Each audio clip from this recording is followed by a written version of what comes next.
people think that goes away in April with the heat.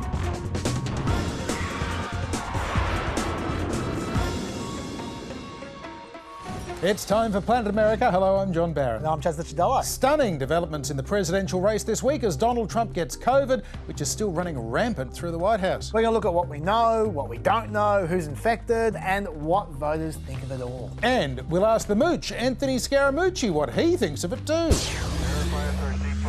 It's almost 40 years since a sitting US president was hospitalized with a life-threatening condition, but this week it happened. America's 45th president, Donald Trump, sent a tweet early Friday confirming he and the First Lady had tested positive to COVID-19.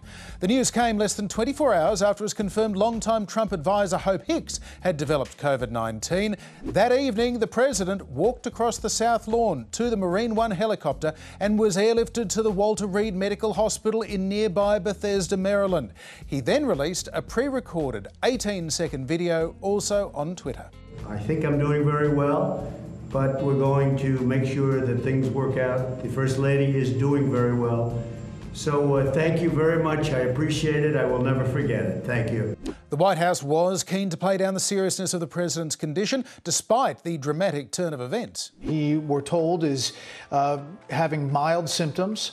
A light fever, some mild symptoms of coronavirus, is a bit fatigued, according to his physician. On the weekend, the president's physician revealed that he had been given a dose of an experimental antibody treatment made by Regeneron on Friday, before he was sent to the 6-room presidential suite at Walter Reed, which does include an intensive care unit. Once there, aggressive treatment continued. Trump was given the antiviral drug remdesivir and the steroidal treatment dexamethasone.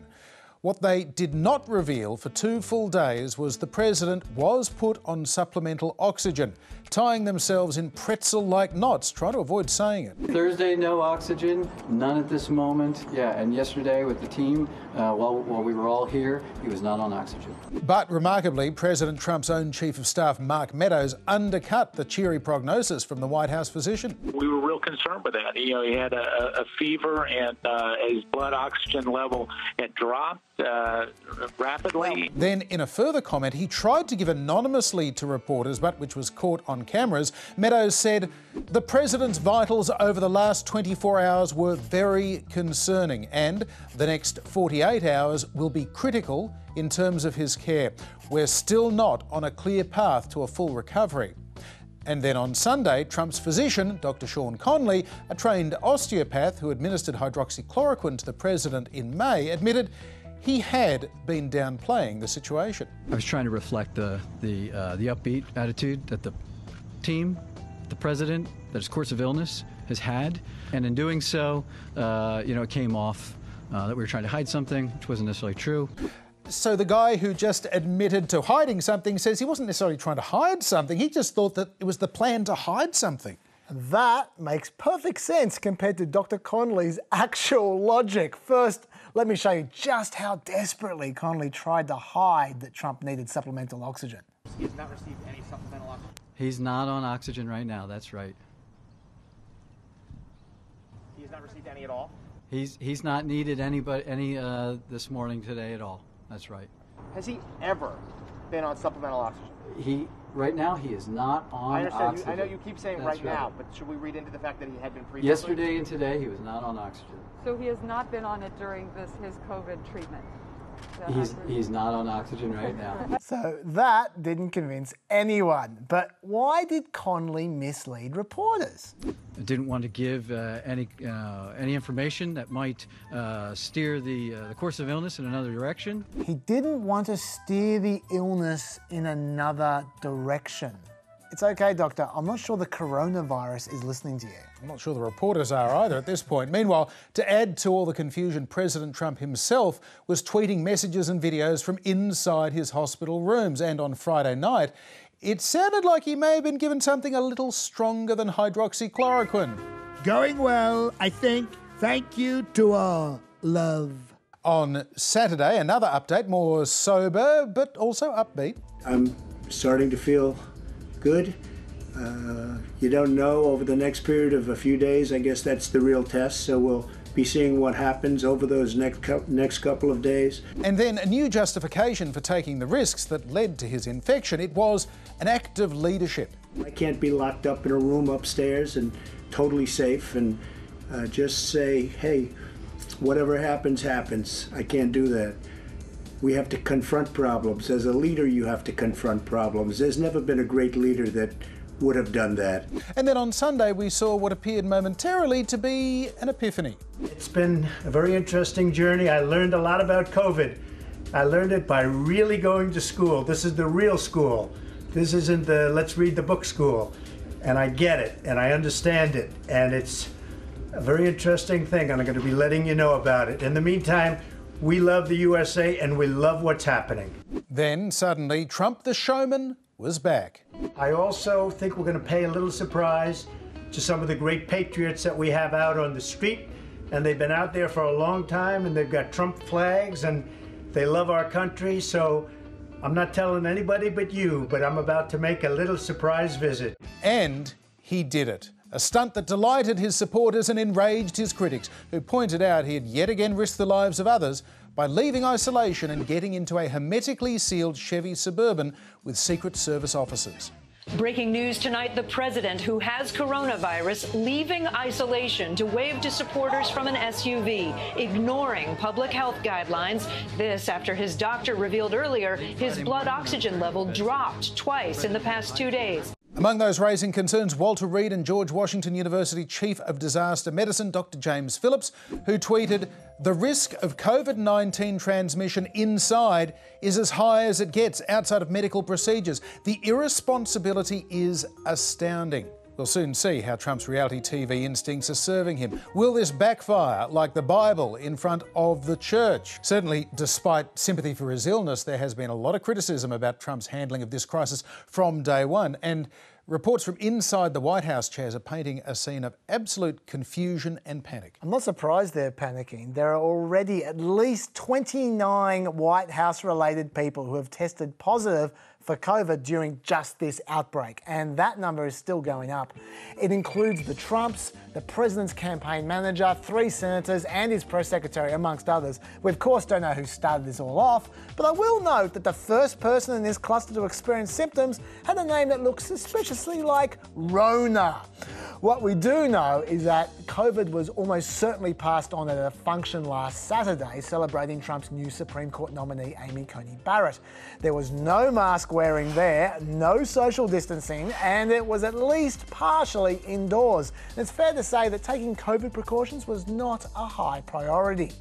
There was Mike Lee spreading the love and possibly spreading the virus as well. He soon tested positive, as did Chris Christie, and the president of Notre Dame University tested positive as well. According to him, he turned up to the function with a mask on. But when everyone tested negative, they were told it was safe to remove their masks. Of course, that's not how it works. Tests can be wrong. In particular, the White House's instant test misses about 1/3 of non-symptomatic cases. And now at least 10 attendees from that function are COVID positive.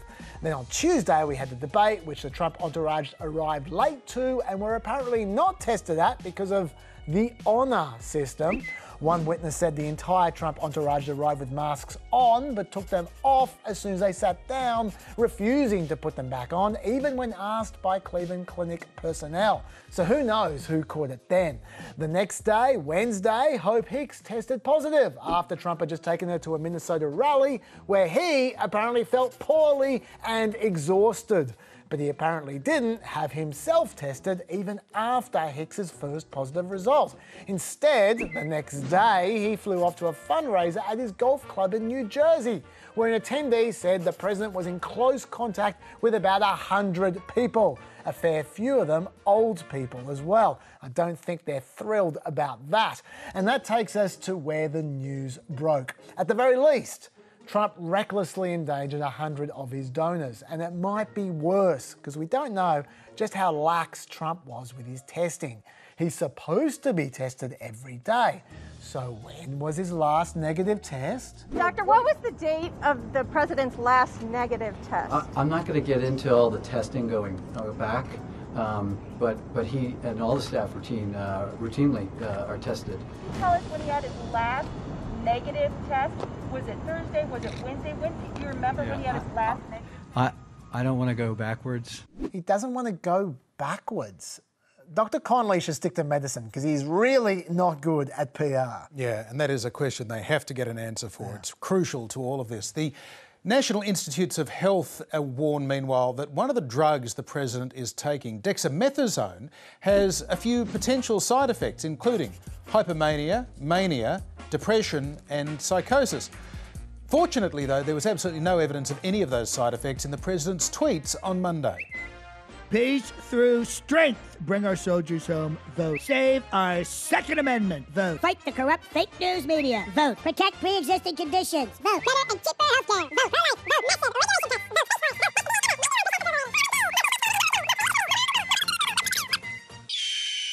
And then, yesterday, the president announced he was checking himself out of hospital. Feeling really good. Don't be afraid of COVID. Don't let it dominate your life.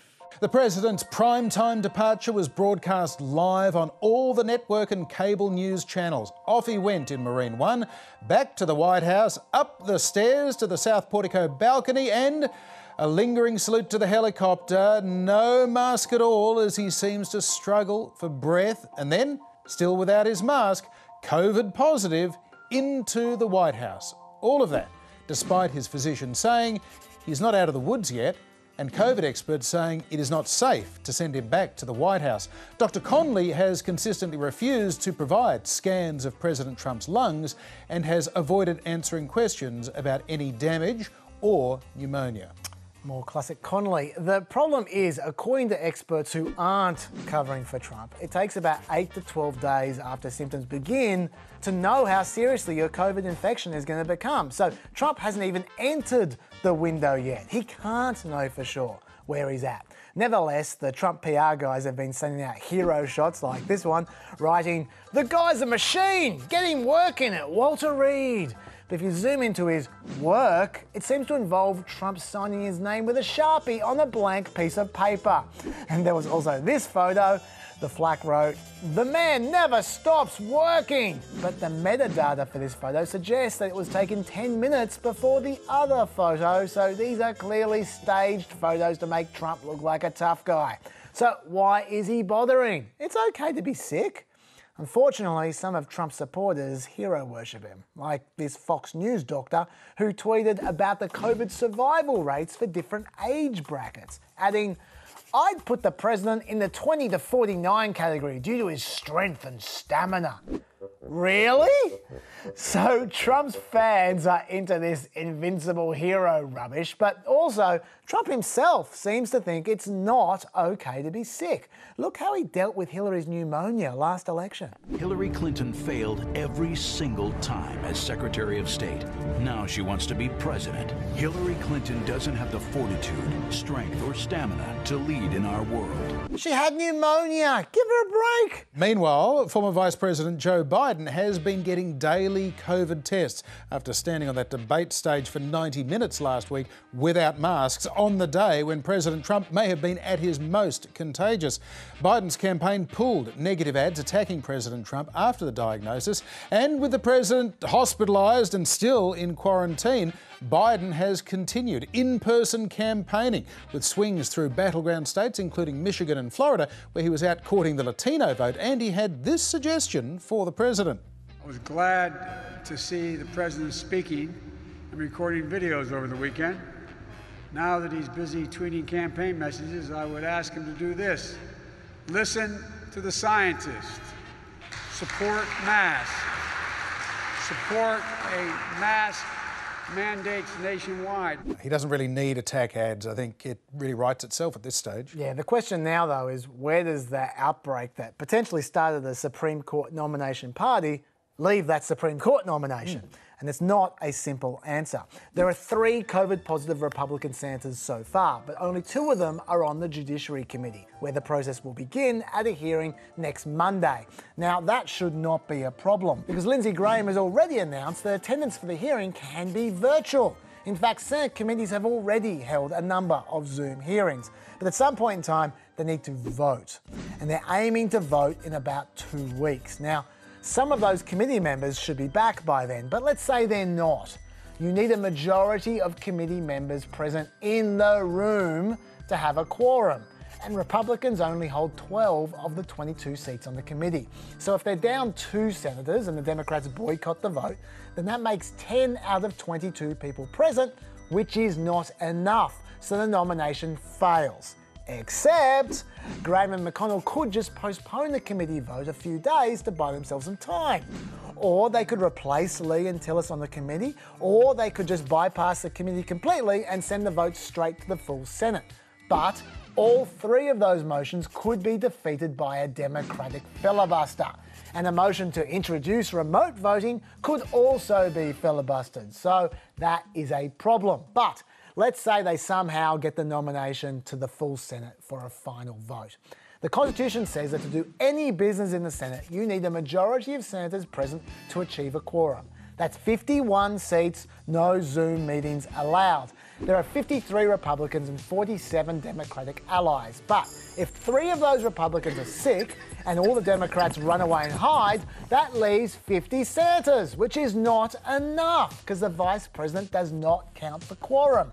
Except you'd need 1 Democrat there to call for a quorum count, which would make 51 senators, which is enough. So Republicans should still be okay. But then, do they actually have the votes for confirmation? Remember, Collins and Murkowski said they would not support a nominee before the election. So that potentially makes a 49 to 48 vote majority to the Democrats, if Murkowski and Collins stick to their word. Murkowski in particular has been getting a little bit wobbly lately, and so she could be the decider of whether the nominee gets up or not. It is that close, assuming no one gets better in the next 3 weeks, but they probably will get better, so the Dems are going to need another White House function. Surely they'll wear a mask this time, surely. For more, we're joined by Anthony Scaramucci, the former Trump White House Communications Director, who's now endorsed Joe Biden for the presidency.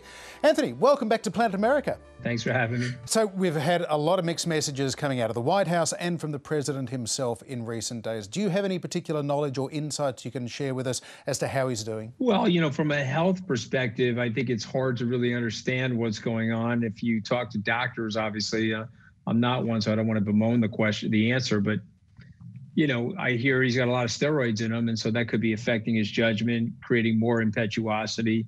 If you could have more impetuosity, it's sort of hard to believe, but we'll have to see in 7 to 10 days from a healthcare perspective what's really going on. Just look at the facts, look at the TikTok of what he's doing, driving around in the car in the hermetically sealed Suburban on Sunday, helicoptering off to the hospital on Friday, pretending he's not sick, huffing and puffing up the steps to the balcony, acting like the American Mussolini. I don't think there's been any president that I'm aware of in the modern era that stood on that balcony trying to look like a satire of a Eastern European dictator. So, the guy's full on nuts, and hopefully there's enough people in the United States that will knock him out of office. And certainly I'm doing my best. Anthony, clearly the president is trying to find a way to spin this to his advantage. Is there any way this could become a positive for him in this campaign? In the United States, anything's possible. He was down 10, 12 points coming out of the Access Hollywood tape. He closed the gap in the swing states and won. I think it's a little bit different this time. He is the polarizing candidate this time. Secretary Clinton was the polarizing candidate, and Mr. Trump, from a political perspective, was unknown. So I don't know. He might be able to do that. I would never rule anything out. My team and what we're trying to do is hive off 3 to 5% of the Republican vote. If we do that, we will be successful, and Donald Trump will end up on the ash heap of human history, American history. If we can't do that, the United States is heading into an American winter, and the rest of the world is going to need to be prepared for a nightmare to unfold in the United States, where he's already in 4 years made the country sicker, weaker, and poorer. And now he'll begin the process of dismantling our alliances around the world, praising dictators, and probably doing the best he can over the next 4 years to wreck the institutions of our democracy. Now, Anthony, Trump clearly thinks that the people want a super strong leader who can conquer COVID like some kind of hero. Do you think that there are a substantial number of people out there that do respond to that kind of message? Well, you have to define substantial. I mean, I would say, Chaz, substantial is 25 to 30%. So then the short answer to your question is yes. Is there a winning majority of people in the United States that want that? And I believe that that answer is no. The polls are indicating that that answer is no. I'm not a poll truster. I mean, I do understand the methodology and the statistics, but you got to run hard right through that tape to the last minute. And you've got to, Trump is the type of person, President Trump is the type of person, you have to punch him out of the ring. You're not going to win on a TKO. You got to send him into the first or second row where the spectators are sitting. And so we intend on doing that. We intend on fully humiliating him at the polls. And that'll be a great day for America. We still have a systemic issue in America that has to be cleared up. And then we have to heal the schism in the Republican Party. I mean, lopping the head of the snake off is not going to solve America's problems, but it's a good start. Now, Anthony, you've said that you're trying to chase 3 to 5% of the Republican voters. So who exactly are those Republican voters, and how do you target them in particular? There are 31 districts, also known as the Dirty 30. And so those are congressional districts that are sleeved through about 6 or 7 swing states. Those districts, by and large, went for President Obama in 2008 and 2012. They went for Donald Trump, President Trump, in 2016. And it's really in those districts where we are trying to convince moderates, independents that gravitated to the Republican side of the ledger back over to the middle or something more centrist. And by the way, he's going to lose on election day. All of this nonsense, so he's going to win on election day and going to try to discredit the votes is not going to happen. You just look at these numbers. He's going to get demolished on election day. Anthony Scaramucci, always good to have you with us. Thanks for joining us. Hey, good to be on, guys. Thanks for including me. The past few days has seen a lot of mixed messages and speculation about President Trump's health. But this is not the first time that a president has been less than upfront about an illness.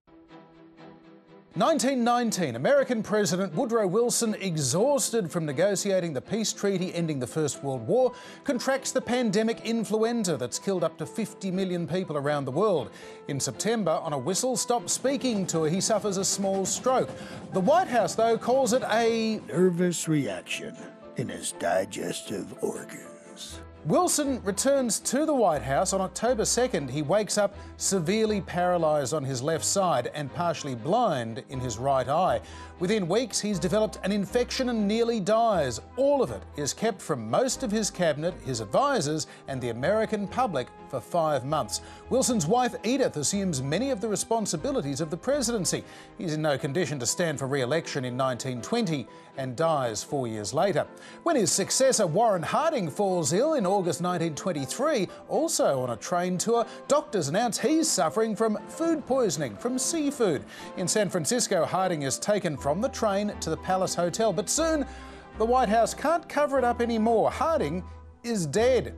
There are still secrets, though. Dr. Ray Lyman Wilbur, president of Stanford University, who treats the president, later writes, "We shall never know exactly the immediate cause of President Harding's death, since every effort that was made to secure an autopsy met with complete and final refusal." First Lady Florence Harding refused any kind of post-mortem examination and had the president's body embalmed within an hour. A rumour starts she'd poisoned her philandering spouse. When Franklin D. Roosevelt is elected president in 1932, it's known he'd had polio or infantile paralysis at the age of 39 in 1921, but the extent of his lasting disability is kept from the public.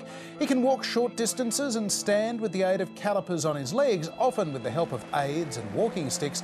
The White House gets very good at showing him seated in his car, propped up behind a lectern or at his desk. God keep us strong in the faith that we fight for a better day. By 1944, with the D-Day landings looming, President Roosevelt is determined to run for a fourth presidential term.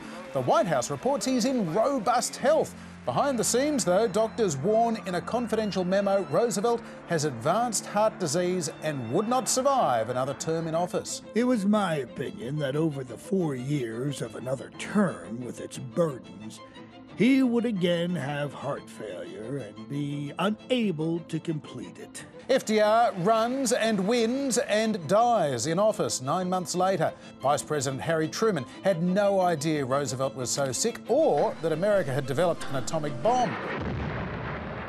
When President Dwight D. Eisenhower suffers a massive heart attack in September 1955, physicians initially tried to cover up his illness as well, claiming Ike has heartburn from a few too many onions on his hamburger. But then Eisenhower orders his press secretary James Haggerty to, quote, tell them everything.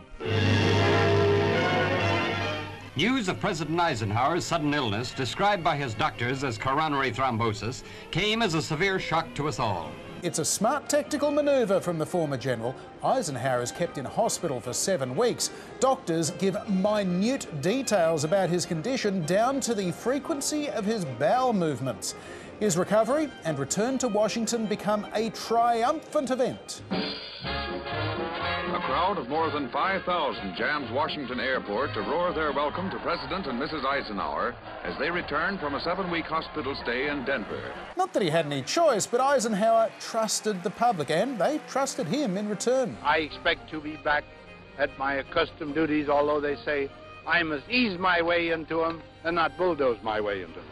Eisenhower's health improves and doesn't stop him winning re-election the following year. Still, other presidents have resisted full disclosure.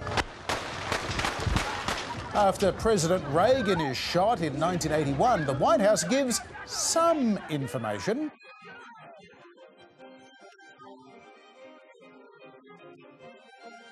Yes, he was shot in his left side, in his lung, a centimetre from his heart. He collapsed on the floor of the hospital, coughed up and bled 40 to 50% of his blood. His pulse was almost undetectable. But instead, newspapers reported Reagan was joking with hospital staff and telling his wife Nancy, "Honey, I forgot to duck." As we've seen in recent days, if you're going to be cagey about a president's health, that starts with those closest to the president. The risk you take, though, is losing the public's trust. The polls have been coming thick and fast this week, but given the constantly changing situation, it's hard to know what's an impact from last week's debate and what effect Trump's diagnosis, hospitalisation or return to the White House might be having. There is no apparent outpouring of sympathy, though. We can say overall Joe Biden's lead in the average of national polls has gone from just over 6% on the day of the debate last week to 9 points today. Biden's lead in the top battleground states has widened a bit as well, almost 1 point up this week as well, from 3.5 to 4.5 points. Two states that President Trump had been leading in, Georgia and Iowa, have now shifted narrowly into Biden's column, so his lead in the Electoral College has jumped to 375 to Trump's 163. That is getting into landslide territory. There are just 28 days to go, 4 weeks until Election Day. Time is basically running out for this president, and he may need to spend a lot of that time recovering from an illness that he is widely seen as having underestimated and mishandled. It is not a good situation right now for him, Chaz. It is not. There have been some insane polls, John, like NBC's 14-point Biden lead yesterday, although interestingly, exactly 4 years ago, Hillary had a 14-point lead in the same poll after the Access Hollywood tape dropped. So things can change. Also interesting, only last week, Trump's approval was up to 46%, a 6-month high, according to Gallup. And 56% of people still thought Trump would win the election. Not sure how the debate and Trump's COVID diagnosis would have changed that, though. At least when Boris Johnson got COVID, his approval only rose from 62% to 66%, according to Morning Consult. And Trump has some special baggage because people blame him for his own problems. An ABC Ipsos poll found 72% of Americans felt Trump didn't take the risk of catching COVID seriously enough or take appropriate precautions. And that included 43% of Republicans. But before we go, I want to take you through some extremely important numbers. In the Senate, the Democrats have 4 Republican seats they could well flip, and the Republicans have 1 Democratic seat that they could well flip. Do the numbers, and that is a 50-50 Senate, which means if Biden wins the presidency, he takes the Senate with Kamala Harris being a tiebreaker. It's delicately poised, which is why it's such an issue that the Democratic candidate in North Carolina, Cal Cunningham, was just busted sexting with a married woman, Arlene Guzman Todd. Text messages which have now leaked out. Uh-oh, and Cal Cunningham is not only a married father of 2, but Todd is also married to a veteran. And Cunningham's campaign has been centred around his military experience and values. And those text messages are so not worth it. "You are historically sexy," says Cal, "every day and every night. When can I see you?" she asks. "I want to kiss you." "And I kiss back," says Cal, "a lot." In another exchange, Cal texted, "Would make my day to roll over and kiss you about now." "You're so sweet. I would enjoy that," she says. "Are you doing okay?" "Nervous about the next 100 days, says Cal. "Yeah, I've been nervous about them too, champ, because if Cunningham blows North Carolina, the Democrats don't win the Senate, unless they can flip some of these second-tier states that Republicans are still in the lead in. Iowa is definitely winnable, but it'll be close. And health insurance coverage for tens of millions of people is riding on peccadillos like that." Now, is the ABC still broadcasting the vice presidential debate tomorrow? Well, if it's happening, they will. But if it does happen, the Democrats might want to do something about that earpiece that all the conspiracy theorists say that Joe Biden had at the first debate, because I'm not sure if it helped him that much. Okay, Joe, this is your moment to show the real you. So I'll be right here in your ear telling you what to say, all right? No. Stand back. No, it's fine. I'm not near you. I'm in the control room with the other people. I'm way far away from those other people. That's right. I'm with them. You're going to be fine. I'm going to be okay. Yes, Joe. You're going to be okay. All right, gentlemen. Which was heavily Mr. President. You would have been much later, Joe. Mr. President. Much later. Johnson & Johnson and others. Joe, are you asleep? Go faster Joe. than that by a lot. Joe. Become very Joe. political Joe. because the left or Hunter got thrown out of the military. Oh my God. He was thrown out, dishonorably discharged. That's not true. He For wasn't dishonorably. cocaine use. Hit him. And he didn't have Hit a him. job until you became Run vice over there and president. hit him. Once Okay, we were expecting this. Just say you won't pack the Supreme Court. It's never going to happen. Just say no, straight up. Are you willing to tell the American people tonight whether or not you will support either ending the filibuster or packing the court? Whatever position I take on that, that'll become the issue. What the f? Okay, look at the camera. Change the topic. You should go out and vote. Good. You're in voting now. Vote and let your senators know how strongly you feel. That'll do. Move on. Vote now. gonna pack the Make court? sure you, in fact, let people know. What are you saying? Just stop talking. Let Trump hang himself. you answered that Because question, Shush, Joe. That's enough. Zip it. Will you shut up, man? Will you shut up, man? Oh, you're not meant to tell the president to shut up. That is so unpresidential. This is so unprecedented. Stop doing that. And that's such a Mr. That's such a President. great. Single one of them. That's it. Abort. Give every person in the theatre except Joe COVID. Now. And that's it for another action-packed week on Planet America. There may or may not be a VP debate tomorrow. If it is, it'll be on ABC News. It really depends on whether they stop arguing over plexiglass at this point. Whatever happens, we'll have it covered at the same time right here next week. And if it happens before Friday night, we'll talk about it on the Fireside Chat on ABC News. See you there. Good night.